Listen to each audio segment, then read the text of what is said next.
네, 주님을 아는 것이 우리의 힘입니다. 한 주간도 평안하셨습니까? 오늘 우리는 다시 예배를 꿈꾸다 6번째 시간 8장 기도와 9장 찬양을 함께 나누겠습니다. 다시 예배를 꿈꾸다, 이 책은 3가지 질문으로 구성되어 있다고 했죠. 첫 번째는 어떻게 예배를 드려야 할까? 두 번째는 예배의 본보기, 처음 예배는 어땠을까? 세 번째는 예배를 예배되게 하는 것이 무엇일까 하는 것이었습니다. 예배를 예배되게 하는 6가지 요소가 이 책에 나오는데요. 성경 봉독과 설교, 기도, 찬송, 세례, 성찬, 봉헌과 구제입니다. 이것은 칼뱅의 기준으로 하면 4가지로 요약할 수 있는데요. 바로 설교와 기도, 성례와 교제입니다. 오늘 우리는 기도, 말로 드리는 기도와 노래로 드리는 기도인 찬양을 함께 나눌까요? 예배 중에 드리는 기도, 그것을 한마디로 하면 믿음과 신뢰의 열매입니다. 성도들이 하나님께 참된 예배를 드릴 때 성령 하나님께서는 설교를 통해 하나님의 말씀을 선포하고 성찬을 통해 그 말씀을 확증하며 성도들의 믿음에 인치고 그들을 그리스도와의 신비한 연합으로 이끄십니다. 그 결과 참된 예배를 드리는 성도는 하나님을 경외의 대상으로 바라볼 뿐만 아니라 믿음과 신뢰의 대상으로 받아들이게 됩니다. 그리고 하나님 앞에 나아가 바르게 기도하게 되죠. 요컨대 기도는 하나님과 그리스도에 대한 믿음과 신뢰의 열매인 것입니다.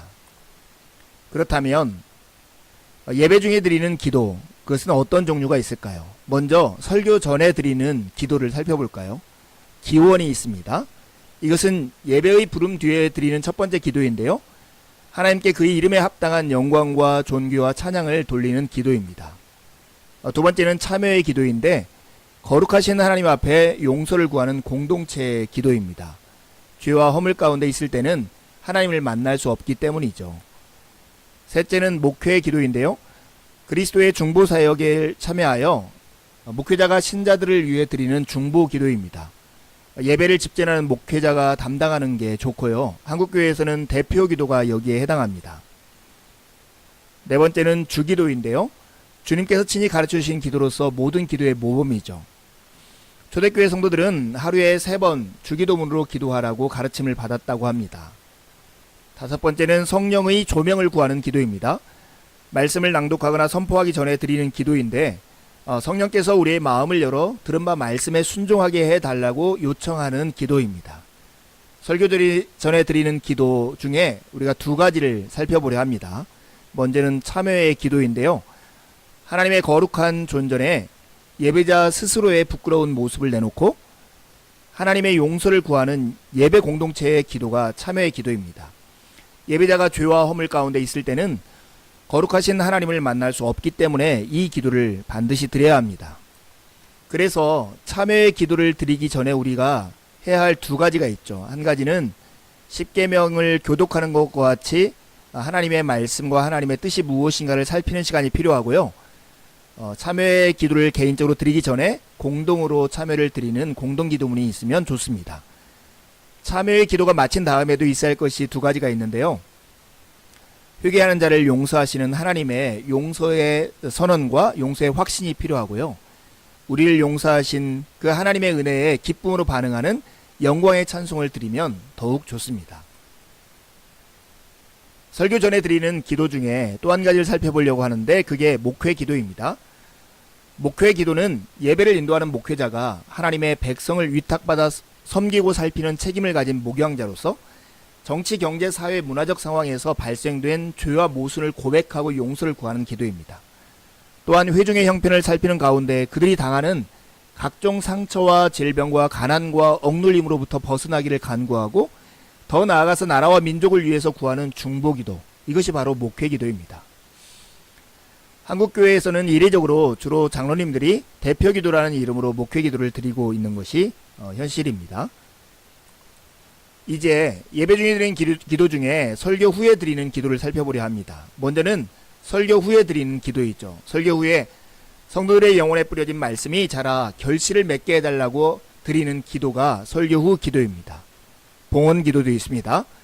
집례자가 예물과 함께 예배자들의 삶을 산 제물로 드리는 고백의 기도이죠. 가능한 한 목회자가 회중을 대표해서 하나님께 드리는 것이 좋겠죠. 세 번째는 성찬 감사 기도인데요. 성찬 집례자가 성찬식에서 드리는 기도입니다. 회중을 대표해서 하나님 앞에 서고 그리스도를 대표해서 회중 앞에 서는 역할을 목회자가 하는 시간입니다. 네 번째는 축도인데요. 구약시대까지 거슬러 올라간 오랜 역사의 산물입니다. 주로 민수기에 나오는 아론의 축복과 고린도후서에 나오는 삼위일체 하나님의 축복선을 가지고 축도를 합니다. 설교 후에 드리는 기도 중에 이 축도를 더 깊이 살펴보려 합니다. 보통 예배를 끝난 다음에 축도할 때 목사님들이 주 예수 그리스도의 은혜와 하나님의 사랑과 성령의 교통하심 너희 무리와 함께 있을지어다. 이 고린도후서의 본문이나 여호와는 내게 복을 주시고 너를 지키시기를 원하며 여호와는 그의 얼굴을 내게 비추사 은혜 베푸시기를 원한다는 아론의 축복을 가지고 축도를 하죠. 그런데 그 축도의 의미가 무엇일까 하는 겁니다. 첫째, 구약의 제사장들과 신약의 사도들이 행했던 축도는 단순한 기도라기보다 하나님께서 친히 복을 내려주실 것임을 선언하는 행위입니다. 강복의 선언이죠. 복의 선언은 아무에게나 주어지는 것이 아니라 하나님께 예배드리고 세상으로 나아가는 성도들에게 내리는 전통이라는 것이 두 번째 강조점입니다. 셋째는 복의 선언은 결코 육적인 삶의 풍요로움을 구하는 데만 있지 않습니다. 이 복의 선언의 참 목적은 세상 속으로 나아가는 무리들에게 하나님의 영광을 중심에 두는 삶을 강조하고 부르심을 받은 자로서 살아갈 수 있도록 하는데 그 목적이 있습니다. 예배에서 기도는 참 중요합니다. 기도가 곧 예배라고 할 수 있습니다. 기도란 하나님과 그리스도에 대한 믿음과 신뢰의 열매입니다. 기도는 하나님의 뜻이 이루어지기를 바라고 모든 필요를 그분께 의뢰하며 우리의 무가치함을 고백하고 하나님을 찬양하는 표현수단이죠. 따라서 기도의 모든 측면은 다 예배의 행위입니다.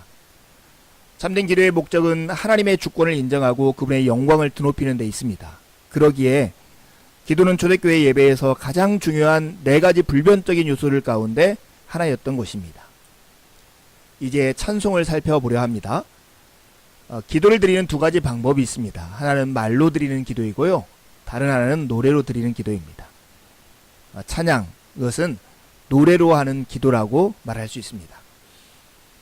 16세기 종교개혁자 장 칼뱅은 기도에는 말로 하는 기도와 노래로 하는 기도가 있다고 했습니다. 이때 노래로 하는 기도가 바로 찬양이죠.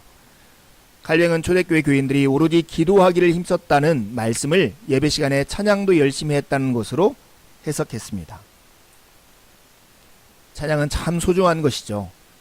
하나님은 찬송 중에 거하시며 이 찬송을 기뻐 받으시는 분이시기 때문입니다. 하나님은 찬양을 기뻐 받으시는 분이십니다. 시편 기자는 하나님이 백성들의 찬송 중에 거하신다라고 말합니다. 또한 하나님께서 찬양 받으시기를 기뻐하신다라고도 말을 합니다. 이사야 선지자는 하나님께서 사람을 지으신 이유가 바로 찬송을 부르는 데 있다고까지 말을 합니다. 이처럼 찬송은 소중한 것입니다. 하나님께서는 우리가 예배 시간에 부르는 찬송을 기뻐 받으시고 우리의 찬송 가운데 임재하십니다. 그렇다면 예배 가운데 노래로 드리는 기도인 이 찬양에는 어떤 종류가 있을까요? 먼저는 전주가 있습니다. 예배가 시작되기 전 오르간이나 피아노 등의 악기 연주 순서이죠.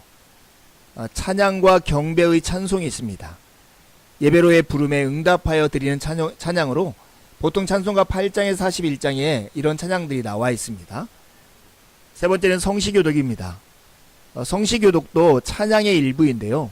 시편으로 찬양하는 것을 대신해서 시편을 교독하는 순서가 성시교독입니다.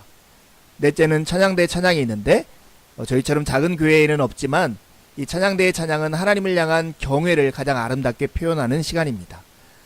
다섯 번째는 감사와 응답의 찬양인데요. 선포된 하나님의 말씀에 예배자들이 감사와 응답을 표현하는 것입니다. 여섯 번째는 봉헌송입니다. 예배를 봉헌할 때, 예물을 봉헌할 때 회중이 일어나 부르는 찬양입니다. 일곱 번째는 후주인데요. 예배를 마치고 돌아가는 성도들이 예배의 전체 내용을 가슴에 담을 수 있도록 돕는 순서입니다. 하나하나가 매우 중요한 순서이겠죠. 근데 우리가 이 찬양에 대해서 이야기하면서 드는 질문이 있지 않습니까? 어떤 노래와 악기로 찬양해야 하는가 하는 것입니다. 예배 시간에 부르기에 적합한 찬송이 따로 있을까요? 우리가 늘 예배하면서 드는 질문이 있죠.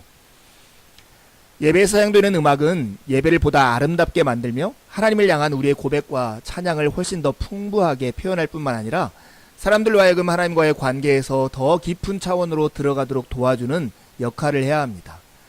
즉 좋은 예배 음악은 하나님과의 만남이 인격적이고 의미 있는 만남이 되도록 매개 역할을 담당해야 합니다. 예배에서 우리가 부르기에 적합한 찬송은 가사가 하나님을 향해야 하고 하나님의 속성과 행하신 위대한 일을 노래하는 내용으로 이루어져야 합니다. 두 번째 질문입니다. 예배에서 사용될 수 있는 악기가 따로 있을까요? 예배신학적 역사적 관점에서 악기들은 성별의 단계를 거쳐서 예배에 도입되어 사용되어 왔습니다. 그러므로 어떤 악기를 예배에서 사용될 수 있는가는 오르간의 경우에서처럼 예배에서 거룩한 용도로 쓰일 수 있는가를 검토한 후에 결정해야 합니다. 따라서 현대적인 다양한 악기들도 예배에서 사용되지 말라는 법이 없죠. 다만 한 가지 꼭 기억해야 할 것이 있습니다. 악기들이 회중의 감성을 자극하고 흥분케 하는 도구만으로 사용되는 것은 멈춰야 한다는 것입니다. 음악으로 마음껏 하나님을 찬양하십시오. 음악은 하나님의 숨결이 머무는 곳입니다. 신학자 카를 바르트는 음악은 하나님의 숨결이 머무는 곳이라고 했습니다. 찬양은 하나님께서 가장 기뻐 받으시는 것이고 우리가 가장 온전히 드릴 수 있는 것이자 마음과 온 영혼을 담는 그릇이며 마땅히 돌려야 할 영광과 감사를 올리는 통로입니다.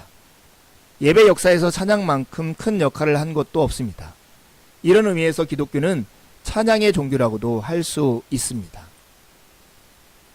예배가 무엇이라고 했습니까? 예배는 하나님의 계시와 사랑과 은혜에 대한 응답이라고 했죠. 예배를 예배되게 하는 것이 무엇이 있을까 하는 것을 우리가 답하고 있습니다. 예배에는 설교와 기도와 성례와 교제라는 네 가지 중요한 요소가 필요합니다. 성경 봉독과 설교를 통해서 말씀을 읽고 말씀을 선포하는 것이 반드시 예배에 있어야 합니다. 기도와 찬송을 통해서 믿음과 신뢰를 표현하고 영광과 감사를 노래하는 것이 있어야 합니다. 세례와 성찬을 통해서 자녀됨을 확증하고 십자가와 부활 천국을 맛보는 시간이 있어야 하고요. 봉헌과 구제를 통해서 주님의 사랑에 응답하는 시간이 있어야 합니다. 오늘 기도와 찬송을 통해서 믿음과 신뢰를 표현하고 영광과 감사에 노래하는 여러분이 되기를 간절히 바랍니다. 두 가지 질문하고 마치려 합니다. 기도는 하나님께 대한 믿음과 신뢰의 열매라고 하였는데요. 여러분은 기도가 무엇이라고 생각합니까? 둘째 질문입니다. 여러분이 개인적으로 가장 좋아하는 찬양은 어떤 것입니까? 어떤 계기로 그 찬양을 좋아하게 되었습니까? 한 주간도 주님의 은혜를 의지해 살고 복된 주일에 함께 만나 기쁨으로 주님을 함께 예배하시죠. 감사합니다.